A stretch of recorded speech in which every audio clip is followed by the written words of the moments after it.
এই অর্ডিন্যান্স অনুসারে তো গণভোট অনুষ্ঠিত হয়ে গেছে, এখন এটার আর কোনো সামনের বাধ্যবাধকতা নেই। সেটা সাংবিধানিক হলো না সংবিধান বহির্ভূত হলো, এই ডিসিশনটা কে নেবে? না, এটা গণভোট অধ্যাদেশ যেটা হয়েছে এটা একটা অধ্যাদেশ, এটা কোনো সংবিধানের অংশ ছিল না। সেটা যে কারণে প্রণয়ন করা হয়েছিল সেই গণভোটটা অনুষ্ঠিত হয়ে গেছে। এটার অধীনে সামনে আর কোনো গণভোট অনুষ্ঠিত হবে না।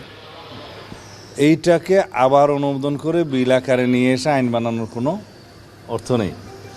কিন্তু এই গণভোট অধ্যাদেশটা যেভাবে ব্যবহৃত হয়েছে সেটাকে আমরা এইভাবেই উত্থাপন করেছি সংসদে, যে 93 আর্টিকেলের বলে যেটা অর্ডিন্যান্স হয়েছে সেগুলো সংসদ অধিবেশন বসার দিনে আমরা এটা উত্থাপন করেছি।